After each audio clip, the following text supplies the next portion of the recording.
A tooth extraction can be a traumatic experience for the mouth.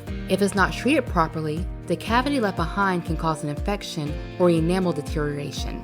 One reason why you may need a tooth extraction could be if the tooth has decayed to such an extent that filing it down too much for a crown placement could expose the pulp and nerves to pressure when eating.